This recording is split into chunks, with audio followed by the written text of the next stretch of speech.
We became a NICU family very quickly. So we did not have a premature birth. Our baby was born full term. My husband and I had done IVF to get pregnant, and we got very lucky. We got pregnant on the first round. My story began in March of 2017, and we found out we were expecting. Went for a weekly checkup with them at 30 weeks, and I wasn't feeling great. And she said, well, we're going to admit you for the remainder of your pregnancy. Hopefully 6 weeks, you'll just hang out in the hospital. And that was at about 10 o'clock that morning. And at 5 o'clock, I had a baby. So the day that Amelia, my daughter, was born at 26 weeks, I was in a lot of pain, and it was like, I was telling my mom this morning, it was 2 hours between the time I was like, okay, we're going, and she was here. And the day after he was born, he was sent to the NICU because he had low blood sugars and he wasn't eating very well. At Thanksgiving night, 2015, I stopped feeling her move. So my husband and I had twins at 23 weeks and 4 days gestation in 2011. On the day our boys were born, our son Cohen passed away, and our son Cooper survived and was given a less than 1% chance of life.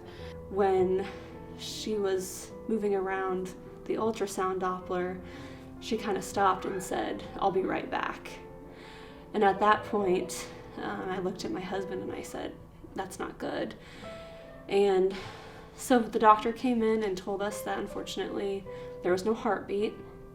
And so at 20 weeks and 1 day, we lost, and we had named him Bowen. So his name is Bowen George. Instead of going home on Mother's Day, we were transported. The Children's Hospital team came and transported us to Children's Hospital. I remember just walking down that long hallway and thinking, this is not right. This is not going to go how we want this to go.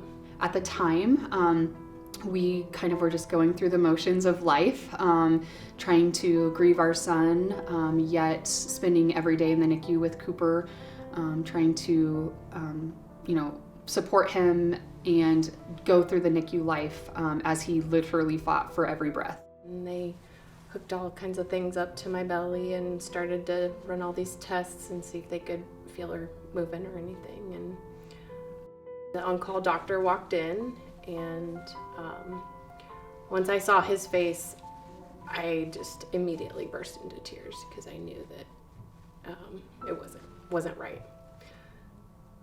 He ran a couple more tests, and he said, "I'm so sorry. There's no heartbeat." I vividly remember a lot of days feeling very alone, feeling that I didn't have someone who understood what I was going through.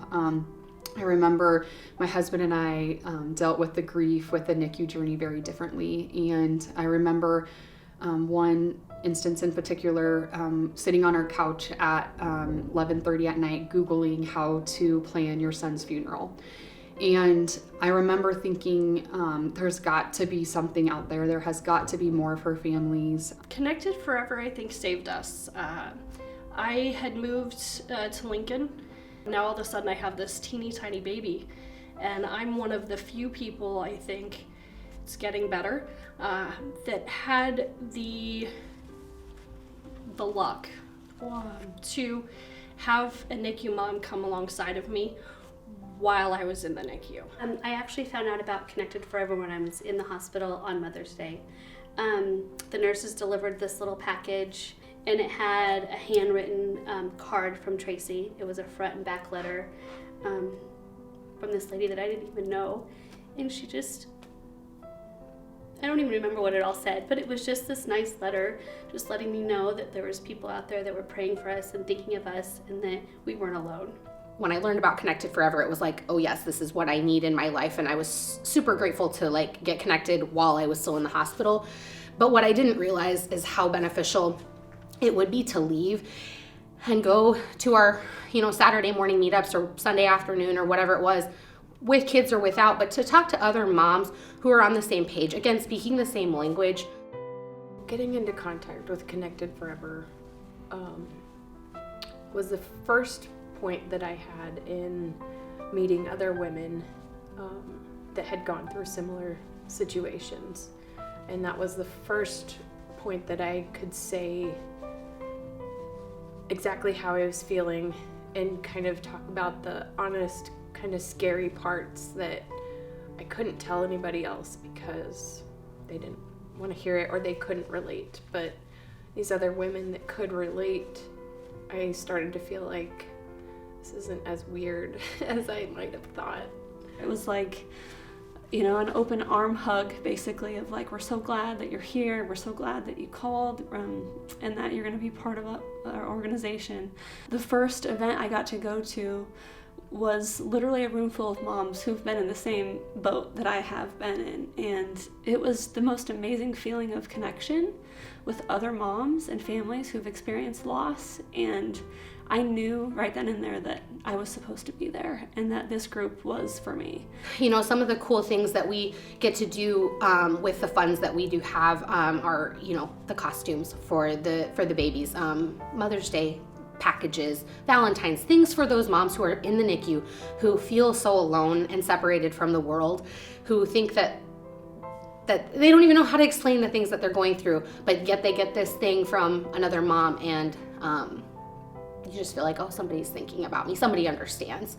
I would say to anybody who donates to Connected Forever, anybody that is going to help the organization in any way, thank you. Without that support, this doesn't exist for people like me. It's not just about the money and what you're giving. It's about giving back to an organization that needs the support and that fully operates on fundraising money. We're a not-for-profit organization. We don't, have other funds coming in other than those that are donated by others or sponsorships by other organizations. So to be able to provide the bereavement support, the emotional support, the groups, the networks, the activities, anything that we do requires funding. And so it's amazing what can happen with a little donation and what we're able to do with it and how far we're able to go with it.